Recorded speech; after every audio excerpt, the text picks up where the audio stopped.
नमस्कार, मैं हूं शिवेंद्र श्रीवास्तव और आप देख रहे हैं श्रेष्ठ भारत। एक कहानी ऐसी भी कि आज एपिसोड में हम जिस शख्स की बात करेंगे उस शख्स का 40 साल पुराना इतिहास इतना वैभवशाली रहा है कि न जाने कितने किस्से कहानियां उसके बारे में मशहूर हैं।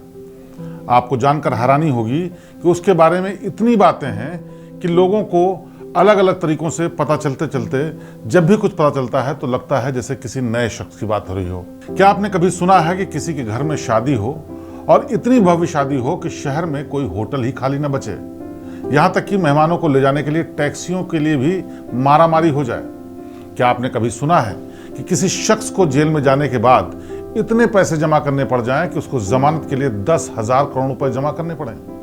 क्या आपने कभी सुना है कि कोई शख्स इसलिए गिनीज बुक वर्ल्ड रिकॉर्ड में आ गया क्योंकि उसकी कंपनी में इतने लोग काम करते हैं जितने पूरे भारत में किसी प्राइवेट कंपनी में नहीं करते? जी हाँ, ये सच है। और आज हम बात जिनकी कर रहे हैं उनका नाम है सुब्रत रॉय सहारा, जिनको प्यार से लोग सहारा श्री भी कहते हैं। सुब्रत रॉय सहारा के सहारा श्री बनने की कहानी बेहद लंबी है, लेकिन इसकी शुरुआत होती है 10 जून 1948 से। बिहार के एक छोटे से कस्बे, जो उस वक्त कस्बा था, उसका नाम था अररिया। बाद में इसको जिला बना दिया गया, लेकिन वहां पर सुब्रत रॉय का जन्म हुआ। लेकिन सुब्रत रॉय बिहार से ज्यादा उत्तर प्रदेश में रहे, या यूं कहें कि वो उत्तर प्रदेश की राजधानी लखनऊ में ज्यादा रहे। उन्होंने अपने 30 साल के बाद जब करियर की शुरुआत की तो सबसे पहले उन्होंने एक छोटा सा बिजनेस शुरू किया जिसमें वो अपने लमरेटा स्कूटर पर नमकीन बेचने निकलते थे और नाम था जया प्रोडक्ट्स। लेकिन ये बिजनेस बहुत ज़्यादा नहीं चला। उसके बाद सुब्रत रॉय ने एक कंपनी में काम किया जिसका नाम था सहारा इंडिया, और इसी कंपनी को कुछ सालों के बाद उन्होंने खुद टेक ओवर कर लिया और इसके साथ शुरू हुई सफलता की एक ऐसी कहानी जिसने सुब्रत रॉय को सहारा श्री बना दिया। 1977 में अपने कुछ करीबी मित्रों, जिनका नाम ओपी श्रीवास्तव और डीके श्रीवास्तव था, इनके अलावा कुछ और लोग थे जिनके साथ मिल करके एक chit fund company Subrata Roy ने शुरू की और उसका नाम रखा सहारा इंडिया प्राइवेट लिमिटेड। धीरे धीरे जैसे जैसे इस कंपनी का आकार बढ़ता गया, उस कंपनी का नाम सहारा इंडिया परिवार हो गया। लेकिन जब कंपनी शुरू की गई तो बताते ये हैं कि महज 2,000 रुपए की पूंजी थी और काम करने वाले सिर्फ 3 लोग। और इन 3 लोगों के सहारे सुब्रत रॉय ने इतना बड़ा एम्पायर खड़ा किया कि आज की तारीख में तमाम मुश्किलों के बावजूद सुब्रत रॉय सहारा का बनाया हुआ सहारा इंडिया परिवार करीब 2.5 लाख करोड़ की संपत्तियों वाली ऐसी कंपनी है जिसमें 9 करोड़ लोग प्रत्यक्ष या अप्रत्यक्ष रूप से नौकरी के लिए जुड़े हुए हैं। यही नहीं, सहारा इंडिया परिवार में इतने एम्प्लॉयज होने की वजह से Guinness book of world record में उनका नाम दर्ज किया गया कि भारत में रेलवे के बाद एक अकेली ऐसी प्राइवेट कंपनी है जिसमें इतने लोग काम करते हैं। और ये रिकॉर्ड आज भी सुब्रत रॉय सहारा यानी सहारा इंडिया परिवार के पास ही है। 1978 में जब इस बिजनेस की शुरुआत की गई तो बड़ा यूनिक आइडिया था कि आप छोटे छोटे उपभोक्ताओं से कुछ कुछ पैसे जमा कीजिए और उसके बाद उनको एक मुश्त रकम की भुगतान किया जाता था। और ये था चिट फंड कंपनी का वो रूप जिसने देखते देखते पूरे भारत भर में प्रसिद्धि हासिल कर ली। खोमचे वाले, रेहड़ी वाले, दुकान वाले, पटरी वाले, छोटे छोटे लोग जो ज़्यादा पैसे इकट्ठा नहीं कर पाते थे, 10, 20, 5 रुपए तक रोज जमा करके इस कंपनी में जमा करते थे। और धीरे धीरे जब उनके पैसे इकट्ठा हो जाते थे तो एक मुश्त उनको जो रकम का भुगतान होता था तो वो उनके बड़े काम आता था। और ये फॉर्मूला सुब्रत रॉय का बेहद कारगर साबित हुआ और धीरे धीरे छोटे छोटे जिलों से करोड़ों रुपए इकट्ठा होने लगे। और इस तरह से सुब्रत रॉय सहारा की बनाई हुई कंपनी दिन दूनी और रात चौगनी तरक्की कर रही थी। तरक्की का आलम यह था कि सहारा इंडिया कंपनी जिस भी शहर में होती थी, सबको यही चाहते थे कि या तो उससे किसी तरह से जुड़ जाए या यहाँ पर नौकरी पा जाए।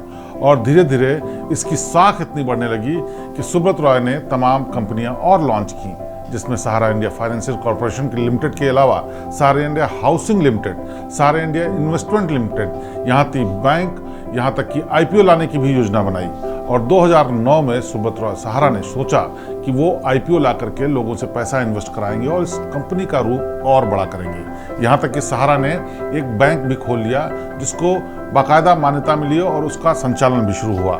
लेकिन 2009 आते आते बहुत सी ऐसी मुश्किलें शुरू हो रही थीं जिसकी वजह से सुब्रत रॉय सहारा लगातार घिरते जा रहे थे। सुब्रत रॉय सहारा की प्रसिद्धि की दास्तान ऐसे समझिए कि जब उनके बेटों की शादी हुई तो सहारा शहर, जो कि लखनऊ में 360 एकड़ में बनी हुई जगह है, वहां पर सेलिब्रिटीज और बड़े लोगों और नेताओं का ऐसा जमावड़ा लगा कि पूरे शहर में होटल मिलने मुश्किल हो गए। सहारा श्री ने तमाम जगहों पर रुकने का लोगों का इंतजाम किया, लेकिन लखनऊ में जितने भी होटल थे उनमें किसी में जगह नहीं बची थी। यहाँ तक कि मेहमानों को ले जाने के लिए जो टैक्सी वेंडर्स थे उन्होंने टैक्सी देने से मना कर दिया। आसपास के शहरों से टैक्सियाँ बुलाई गईं, एम्प्लॉयज़ की टैक्सीज भी जमा करा ली गईं जिससे कि मेहमानों को लाया ले जा सके। फिर भी मुश्किल कम नहीं हुई और कई मेहमानों को बसों में और दूसरे साधनों से सहारा शहर पहुंचाया गया ताकि इस भव्य शादी का नज़ारा ले सकें। शुरुआत में इस शादी का बजट था 100 करोड़, लेकिन धीरे धीरे इसमें वैभव और तमाम चीज़ें ऐसी जुड़ती चली गईं। लग्जरी का ऐसा इंतजाम किया गया कि इसका बजट पहुंच गया 500 करोड़ रुपए। विदेशों से शोज करने वाले लोग बुलाए गए और दुनिया की कोई भी ऐसी डिश नहीं थी, बताते हैं, जो कि उस शादी में लोगों को परोसी नहीं गई। अलग अलग पंडाल बनाए गए, देश विदेश से मेहमान आए और इंडिया का हर प्रसिद्ध उद्योगपति उस शादी में शामिल हुआ। यहाँ तक कि महानायक अमिताभ बच्चन ने और अमर सिंह ने आगे बढ़कर लोगों की अगवानी की और कई लोगों को खाना भी परोसा। ये प्रसिद्धि का आलम था सुब्रत रॉय सहारा का। लेकिन अभी अच्छा वक्त चल रहा था और इस अच्छे वक्त में सब कुछ सही हो रहा था। इसी के साथ सुब्रत रॉय धीरे धीरे अलग अलग चीज़ों में इन्वॉल्व होते जा रहे थे, अलग अलग कंपनियां खोल रहे थे, अलग अलग तरीके की बिजनेस की ओर रुख कर रहे थे। उन्होंने फिल्में भी बनाई, उन्होंने क्रिकेट के मैदान में भी एक टीम खरीदी जो कि पुणे वॉरियर्स के नाम से जानी गई और उसने आईपीएल में भाग भी लिया। लेकिन 2011-12 आते आते धीरे धीरे सुब्रत रॉय के ऊपर मुश्किलों का पहाड़ ऐसे टूटने वाला था ये किसी को अंदाजा नहीं था। आपको बता दें कि साल 2001 से लेकर के 2013 तक सुब्रत रॉय सहारा की कंपनी सहारा इंडिया परिवार ने इंडियन क्रिकेट टीम को पूरी तरह से प्रायोजित किया और उस वक्त प्रायोजन के लिए हर साल करीब 100 करोड़ रुपए खर्चा करने होते थे। लेकिन सुब्रत रॉय सहारा ने सहारा कंपनी की तरफ से न सिर्फ टीम इंडिया को प्रमोट किया, प्रायोजित किया, बल्कि क्रिकेट के अलावा हॉकी की टीम को भी प्रायोजन के तौर पर अपना सहारा दिया। जबकि उस वक्त क्रिकेट के अलावा किसी और खेल के लिए लोग अपना हाथ नहीं बढ़ाते थे। ऐसे समय में राष्ट्रीयता की बात करते हुए सुब्रत रॉय सहारा ने हॉकी की टीम को भी पूरी तरह से स्पॉन्सर किया। सहारा इंडिया परिवार ने एयरलाइन, जिसको सहारा एयरलाइंस के नाम से जाना जाता था, इसके अलावा टीवी, जिसको सहारा टीवी के नाम जाना जाता था, और सहारा इंडिया का खुद का एक अखबार भी निकलता था। लेकिन 2010 के बाद धीरे धीरे कई मुश्किलें ऐसी आती गईं जिसमें फाइनेंशियल क्राइसिस के चलते सहारा इंडिया परिवार ने सबसे पहले अपना अखबार बंद किया, एयरलाइन बंद की और उसके बाद टीवी पर भी मुश्किलें आनी शुरू हो गईं। लेकिन असली मुश्किल अभी आनी बाकी थी। इन मुश्किलों के साथ साथ भी सहारा का वक्त अच्छा चल रहा था। देश विदेश में तमाम प्रॉपर्टीज सहारा खरीद रहा था और इसी के साथ इसने देश में भी एक बड़ी टाउनशिप योजना लाने की सोची जिसमें हर शहर में थोड़े सस्ते, मार्केट से सस्ते घरों को बनाने का निर्णय लिया गया। जमीन का एक्विजिशन चल रहा था और हर जगह सहारा सिटी रूप ले रही थी। लेकिन ये प्रोजेक्ट बहुत अच्छा नहीं चल रहा था क्योंकि सहारा में आंतरिक रूप से कुछ विवाद चल रहा था और उसके चलते जमीनों को खरीद फरोख्त में एक ऐसा घोटाला सामने आया जिसकी वजह से परिवार में थोड़ी सी डिफरेंसेस पैदा हो गए। बावजूद इसके सुब्रत रॉय सहारा ने इसको बहुत कायदे से हैंडल करते हुए प्रोजेक्ट को जारी रखा। लेकिन 2013 में एक लेटर ने सुब्रत रॉय की किस्मत ऐसी बदली कि जिसके बाद सब कुछ उल्टा हो गया। जितनी भी एनबीएफसी कंपनीज होती हैं उनको रेगुलेट करने के लिए एक संस्था होती है, उसका नाम है सेबी। और इस सेबी संस्था के पास 2013 में एक चिट्ठी पहुंचती है रोशन लाल के नाम से और इस रोशन लाल के मुताबिक सहारा इंडिया 2 कंपनियों के जरिए लोगों से पैसे इकट्ठा कर रही थी जो कि अनैतिक, अवैध था। और इसी की शिकायत करते हुए उसने सहारा ग्रुप की ऐसी कच्चा चिट्ठा खोला जिसकी जांच अगस्त 2013 में शुरू हो गई। और वो जांच ये थी कि इन 2 कंपनियों के जरिए 3 करोड़ इन्वेस्टर्स से करीब 20,000 करोड़ रुपए इकट्ठा किए गए हैं जिसका सहारा अवैध रूप से इस्तेमाल कर रहा है और वो पूरा जमा हुआ राशि गलत तरीके से इकट्ठा की गई है। इस शिकायत के बाद जब सेबी ने गहराई से जांच पड़ताल शुरू की तो पता चला कि कंपनी के कई नॉर्म्स को फॉलो नहीं किया गया है। लिहाजा सेबी ने नोटिस जारी करते हुए सहारा इंडिया परिवार से कहा कि वो सारा पैसा इन्वेस्टर्स को लौटाएं और इस बात के सबूत दें कि जिन लोगों ने पैसे जमा किए हैं वो लोग लेजिटिमेट लोग हैं, लीगल लोग हैं और उनकी एंटिटी एग्जिस्ट करती है। इस नोटिस के मिलने के बाद सुब्रत रॉय ने इस पर कोई भी बहुत गंभीरता से विचार नहीं किया और सेबी की नोटिस को नजरअंदाज कर दिया। लिहाजा सेबी लगातार उनको नोटिस भेजती जा रही थी और इस बात की डिमांड कर रही थी कि क्यों नहीं सुब्रत रॉय सहारा यानी सहारा इंडिया परिवार उनकी बातों को जवाब दे रहा है और सेबी की गाइडलाइंस के अनुसार लोगों से पैसे ले करके या उनका ब्यौरा क्यों सेबी को नहीं दे रहा है। इस बात को लेकर के सेबी कोर्ट चली गई। अब बारी सहारा श्री की थी, यानी सुब्रत रॉय सहारा, यानी कि सहारा इंडिया परिवार की थी। कायदे से कहा यह जाता है कि सहारा इंडिया परिवार के अंदर ही इस बात पर मतभेद था कि सेबी के खिलाफ सुप्रीम कोर्ट या कोर्ट में नहीं जाना चाहिए। बावजूद इसके सुब्रत रॉय सहारा न सिर्फ कोर्ट गए और यहीं से उनके बुरे दिन की शुरुआत हुई। कोर्ट ने सहारा परिवार की नहीं सुनी, बल्कि कहा कि सेबी को सारी चीज़ों का ब्यौरा दिया जाना चाहिए।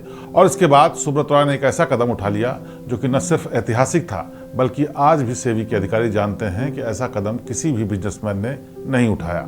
दरअसल सेबी लगातार कह रहा था कि उन खाताधारों का ब्यौरा दिया जाए जिनके पैसे 3 करोड़ लोग ऐसे जिनके पैसे सहारा श्री ने अपने कंपनी में जमा कराए हैं, और इसका कोई ब्यौरा सुब्रत रॉय नहीं दे रहे थे, क्योंकि हर बार जवाब यही होता था कि 90% लोगों के पैसे वापस किए जा चुके हैं। लेकिन सेबी इसके सबूत मांग रही थी। इसी के चलते सुब्रत रॉय ने अचानक से 127 ट्रक में भरकर मुंबई के सेबी के दफ्तर में वो कागजात भेजे जो तमाम इन्वेस्टर से जुड़े हुए थे। इन ट्रकों के मुंबई में अचानक पहुंचने की वजह से ट्रैफिक जाम हो गया, अफरा तफरी मच गई, और सेबी के उस दफ्तर में इन ट्रकों में लदे हुए कागजों को रखने की जगह भी नहीं थी। बाकायदा इसके लिए अलग से जगह ली गई और उसके बाद इन ट्रकों में भरे हुए कागजातों को रखा गया। सेबी एक बार फिर से कोर्ट पहुंचा और उसने शिकायत की कि सुब्रत रॉय इस पूरी जांच में सहयोग नहीं कर रहे हैं और वो उन चीज़ों का ब्यौरा नहीं दे रहे हैं जिनको पैसे वापस किए गए। हालांकि सुब्रत रॉय ने कहा कि 127 ट्रक में जो सामान भेजा गया है, जो कागजात भेजे गए हैं, वो सब इन्वेस्टर से रिलेटेड हैं और सेबी चाहे तो उनकी जांच कर ले और जिसको चाहे उनका डिटेल दे दे और उनको पैसे वापस किए जाएंगे। लेकिन सुप्रीम कोर्ट ने सख्त रुख अपनाते हुए कहा कि सुब्रत रॉय को पैसे जमा करने पड़ेंगे। ये वो वक्त था जब करीब 5,000 करोड़ रुपए सहारा इंडिया परिवार को कोर्ट के जरिए सेबी के पास जमा कराने पड़े, और इस बात के लिए तय किया गया कि आगे की सारी जानकारी सेबी को दिया जाएगा। हालांकि सुब्रत रॉय तब भी इस जांच में सहयोग नहीं कर रहे थे और उनका कहना था कि सेबी उनको गवर्न नहीं कर सकती, बल्कि मिनिस्ट्री ऑफ कॉर्पोरेट अफेयर्स के अंतर्गत उनकी कंपनी आती है, लिहाजा उसको जवाब देंगे। लेकिन सेबी लगातार कोर्ट के जरिए सहारा इंडिया परिवार पर दबाव बना रही थी और इसके चलते कोर्ट ने इस बात का आदेश दिया कि अब सारी चीज़ों की जांच और सारे इन्वेस्टर्स का पैसा वापस करने का जिम्मा सेबी का है। हालांकि दिए गए दस्तावेजों के मुताबिक अगले 3 सालों तक सेबी किसी को भी पैसा वापस नहीं लौटा पाई, क्योंकि किसी भी इन्वेस्टर ने क्लेम नहीं किया था। बहुत कोशिश के बाद पहले साल में जो पैसा वापस किया गया वो 5,000 करोड़ में से केवल 1.87 करोड़ रुपए वापस कर पाई, क्योंकि जिन इन्वेस्टर्स की बात सुब्रत रॉय सहारा या फिर सेबी कर रही थी वो कहीं धरातल पर दिख ही नहीं रहे थे।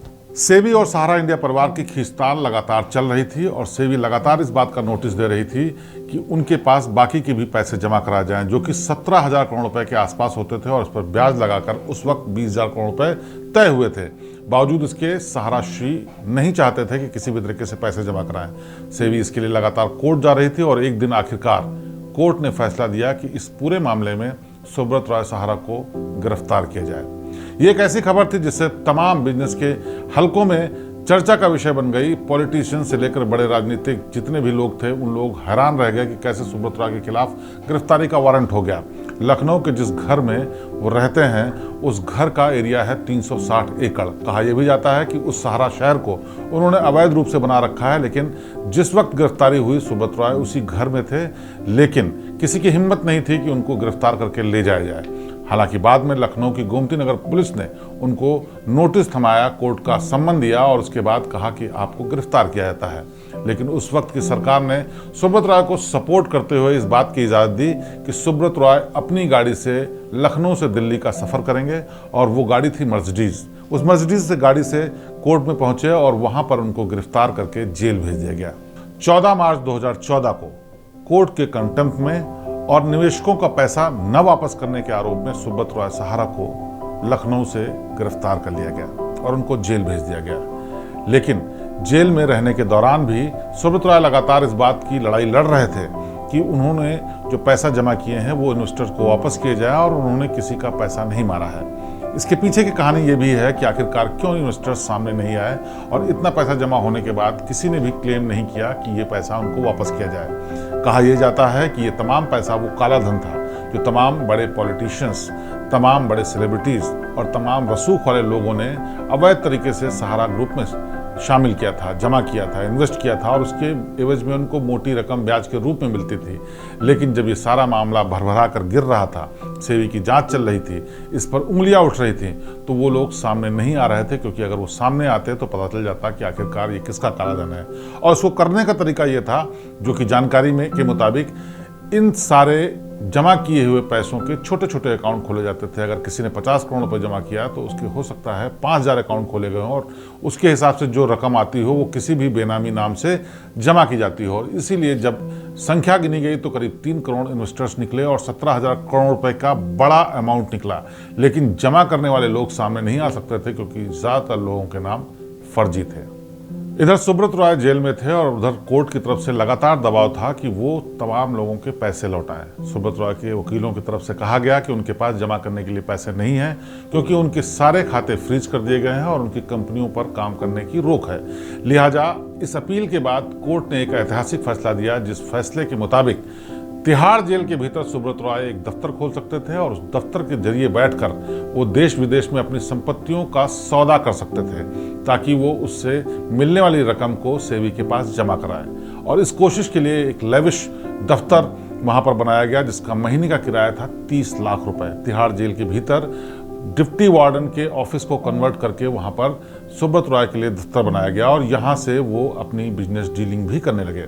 लेकिन इतना पैसा इकट्ठा नहीं हो पाया कि जो ब्याज बढ़ता जा रहा था और सेबी की जिस तरह से मांग थी, उस मांग के हिसाब से वो पैसा जमा करा पाते।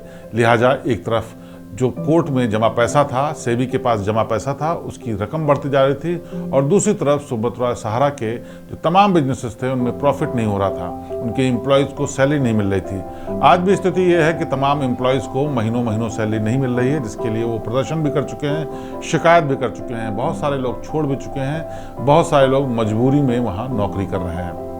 बेशक इस सिक्के का दूसरा पहलू हो सकता है, लेकिन एक पहलू यह भी है कि सुब्रत रॉय सहारा जब तक अपने पूरे उरूज यानी अपने पूरे उफान पर रहे, अपनी प्रसिद्धि पर रहे, उनका नाम अच्छे कामों के लिए भी लिया जाता था। देश में अगर राष्ट्रीयता की पहली बार किसी बिजनेसमैन ने बात की तो शायद वो सुब्रत रॉय सहारा थे। भारत माता की पूजा और भारत पर्व जैसे आयोजन करके सुब्रत रॉय सहारा ने यह बताया कि वो देश प्रेम करते हैं और देश प्रेम के लिए लोगों को प्रेरित करते हैं। हर साल तमाम ऐसे प्रोग्राम होते थे जिसमें देश के लिए किस तरह से काम किया जाए और देश प्रेम और राष्ट्रीयता की बात कैसे की जाए, उसके आयोजन होते थे। यहाँ तक कि कंपनी के एम्प्लॉयज़ को नमस्कार या गुड मॉर्निंग की जगह सहारा प्रणाम करने के लिए भी कहा जाता था, ताकि प्रणाम शब्द से भारतीयता की झलक निकले। और ये बहुत से लोगों का ये भी मानना है कि ये बिजनेस का एक ऐसा तरीका था जिसमें लोगों को राष्ट्रीयता से जोड़ करके अपने पास, अपने करीब और विश्वास जीता जा सके, क्योंकि सहारा परिवार एक ऐसे बिजनेस में था उसमें ट्रस्ट सबसे बड़ी चीज थी। ट्रस्ट इस बात का कि आप अपने पैसे उनके पास जमा करेंगे और फिर वो तय वक्त के बाद आपके पैसे वापस करेंगे। ये वो वक्त भी था जो तमाम एनबीएफसी कंपनियां, तमाम चिट फंड की कंपनियां, तमाम इन्वेस्टमेंट कराने वाली कंपनियां लोगों के पैसे लेकर के भाग रही थीं। कहा यह भी जा रहा था कि सुब्रत रॉय भी कभी फरार हो सकते हैं, क्योंकि उनके पास किसी दूसरे देश की भी नागरिकता है। लेकिन ये कभी भी सच नहीं हुआ, क्योंकि सुब्रत रॉय और उनका परिवार हमेशा भारत में रहा और भारत में रहते हुए उन्होंने कानूनी लड़ाई लड़ी।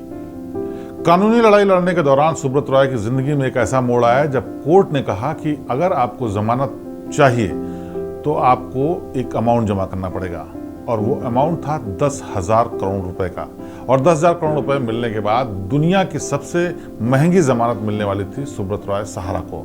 और आखिर में सुब्रत रॉय सहारा ने 10,000 करोड़ रुपए कोर्ट में जमा किए, तमाम संपत्तियों को बेच करके, ताकि उनको जमानत मिल सके, बाहर आकर के अपने वो बिजनेस को स्टार्ट कर सकें और तमाम जो कानूनी लड़ाइयाँ हैं वो भी लड़ सकें, क्योंकि उनके दोनों बेटे बिजनेस को उस तरह संभाल नहीं पा रहे थे। उनके साथ के तमाम जो लोग थे वो उनसे कई मामलों में डिफरेंस रखते थे, इसलिए वो खुल करके भी लड़ाई नहीं लड़ रहे थे। हालांकि कानूनी लड़ाइयाँ चल रही थी, बावजूद इसके जब सुब्रत रॉय सहारा बाहर आए उसके बाद भी उनके अच्छे दिन नहीं आए, उनके दिन नहीं बदले, उनकी मुश्किलें कम नहीं हुई। कहते ये भी हैं कि सुब्रत रॉय सहारा जब बाहर आए तो इस उम्मीद से थे कि तमाम पॉलिटिशियंस, तमाम बड़े लोग जिनको मुश्किल वक्त में उन्होंने मदद की है और जो उनके इर्द गिर्द भटराते रहते थे, वो उनकी मदद करेंगे, लेकिन किसी ने उनकी तरफ हाथ नहीं बढ़ाया। केंद्र में कांग्रेस की सरकार के बाद बीजेपी की सरकार आई और राज्य में भी सरकार बदली, बावजूद इसके उनके दिन नहीं बदले, लगातार मुश्किलों से घिरते जा रहे थे। इस बीच उनके सहारा शहर, जो कि 360 एकड़ में फैला हुआ वो जगह है जिसके बारे में कहा जाता है कि ज़्यादातर ज़मीन कब्जा की हुई है उसमें भी तोड़फोड़ की गई। इसके साथ ही साथ तमाम वो बिजनेसेस बंद होने शुरू हो गए जो बड़े सपने के साथ सुब्रत रॉय सहारा ने शुरू किए थे। एक तरफ सुब्रत रॉय सहारा का साम्राज्य सिमटता जा रहा था, दूसरी तरफ उनकी सेहत भी उनका साथ नहीं दे रही थी। एक बार तो ऐसा हुआ कि जब खबर आई कि उनको एक ऐसी बीमारी है जिसकी वजह से उनकी जान बचनी मुश्किल है, और ये चर्चा लगातार तमाम हलकों में होने लगी, लोगों के बीच में होने लगी, सेलिब्रिटीज़ के लोगों में होने लगी, और सुब्रत रॉय सहारा सबके सामने नहीं आ रहे थे। लेकिन अचानक 4-5 महीने के बाद सुब्रत रॉय सहारा ने सामने आकर सबको बताया कि उनको कोई ऐसी बीमारी नहीं है, बस वो शांति से रहना चाहते थे। लेकिन कहा यह भी जाता है कि उनको गंभीर बीमारी थी और उस दौरान उन्हें इलाज कराया। लेकिन जिस वक्त सुब्रत रॉय सहारा का निधन हुआ, यानी 14 नवंबर 2023 की रात को 10:30 बजे मुंबई के एक अस्पताल में, उस वक्त लोगों को ये उम्मीद नहीं थी कि सुब्रत रॉय सहारा चले जाएंगे। लेकिन इस खबर के अचानक आने के बाद पूरे पॉलिटिकल फ्रेटर्निटी में, सेलिब्रिटीज़ के बीच और राजनेताओं के बीच में चर्चा का विषय बन गया कि एक ऐसा आदमी जो कि सबके लिए मददगार था, इतनी ऊंचाई पर गया नीचे से शुरू करके, वो अचानक से चला गया, वो भी बेहद शांति से। कहा यह भी जाता है कि जब सुब्रत रॉय की मौत हुई उस वक्त उनके परिवार का कोई भी शख्स उनके पास मौजूद नहीं था। पत्नी, बच्चों समेत तमाम लोग विदेश में थे और अंतिम सांस लेते वक्त उनके परिवार का उनके करीब कोई भी मौजूद नहीं था। बहरहाल सुब्रत रॉय सहारा अब लोगों के बीच में नहीं है, लेकिन सुब्रत रॉय सहारा से जुड़ी हुई तमाम ऐसी कहानियां हैं जो वर्षों तक याद की जाएंगी। कुछ अच्छी कहानियां भी हैं, कुछ बुरी भी हैं। अच्छी कहानियों में एक कहानी ये भी है कि सुब्रत रॉय सहारा ने 6000 एकड़ में मुंबई के पास एम्बी वैली में एक ऐसी जगह डेवलप की जो कि ड्रीमलैंड कहा जाता था। जिस वक्त सुब्रत रॉय सहारा के अच्छे दिन चल रहे थे, उस वक्त वहां पर उन्होंने तमाम ऐसी विलास बनाई जो सेलिब्रिटीज, क्रिकेटर्स, फिल्म स्टार्स और पॉलिटिशियंस को उन्होंने गिफ्ट के तौर पर दी। और ये बहुत बड़ी बात थी क्योंकि उस वक्त ऐसा मौका था जब सहारा अपने ऊंचाई पर था और कहा जाता था कि सुब्रत रॉय के नज़दीक होने का मतलब है कि पैसों से, पावर से और तमाम चीज़ों से हमेशा मजबूत रहना। हालांकि साल 2020 में लॉकडाउन के दौरान नेटफ्लिक्स ने एक ऐसी सीरीज बनाने की भी कोशिश की जिसमें सुब्रत रॉय की इमेज एक बिगड़ैल इंसान, बिगड़ैल बिजनेसमैन जो कि नेटवर्किंग के सहारे अपने बिजनेस को चलाता है, ये सब दिखाने की कोशिश के लिए एक सीरीज शुरू की गई जिसका नाम था बैड बॉयज। बेशक सहारा से जुड़े हुए तमाम विवाद हैं, अच्छी बातें हैं, बुरी बातें हैं, लेकिन इस बात से कोई इनकार नहीं कर सकता कि सुब्रत रॉय सहारा ने समाज के लिए तमाम ऐसे काम किए जो वर्षों तक याद किए जाएंगे। लखनऊ में चाहे डेवलपमेंट का काम हो या फिर गोरखपुर सिटी को तमाम रूप से बदलने का काम हो, एम्बी वैली में एक ड्रीम वैली बनाने की बात हो या फिर क्रिकेट टीम को स्पॉन्सर करने की बात हो, गरीबों की मदद के लिए तमाम संस्थाएं चला जाने की बात हो, या फिर अपने एम्प्लॉयज़ के 25 साल पूरे होने पर 25% सैलरी बढ़ाए जाने की बात हो, ऐसे तमाम किस्से हैं जो सुब्रत रॉय को तमाम बिजनेसमैन से एकदम अलग बनाते हैं। इस पर भी बहस हो सकती है कि आखिरकार जब इतने बड़े पैसों का उन्होंने फ्रॉड किया या फिर ऐसे निवेशकों को धोखा दिया तो वो आदमी अच्छा कैसे हो सकता है। लेकिन सच ये भी है कि उसके लिए सुब्रत रॉय एक कानूनी लड़ाई लड़ रहे थे और उसका फैसला, अंतिम फैसला आना बाकी था कि आखिरकार इसके पीछे की सच्चाई क्या थी। किसी राजनीति का शिकार हुए या फिर कानूनी दावपेच में भर गए या कोई चाल ऐसी उल्टी हो गई जिसके चलते सुब्रत रॉय निकल नहीं पाए। लेकिन सच ये है कि सुब्रत रॉय सहारा, जिनको सहारा श्री के नाम से जाना जाता था, न सिर्फ सहारा इंडिया के एम्प्लॉयज़ के लिए बल्कि देश के तमाम उन लोगों के लिए हमेशा जिंदा रहेंगे जिन्होंने कभी सपने देखे थे सहारा में काम करने के, ग्रुप से जुड़ने के, या फिर उन लोगों से जिनका वास्ता सुब्रत रॉय सहारा से पड़ा है। तो सहारा इंडिया परिवार के मुखिया सुब्रत रॉय सहारा की ये थी दास्तान, एक कहानी ऐसी भी में। अगली बार फिर किसी शख्सियत, किसी खास बात और किसी हैरतअंगेज कहानी के साथ फिर आपके सामने पेश होंगे। तब तक आप देखते रहिए श्रेष्ठ भारत। मुझे दीजिए इजाजत। नमस्कार।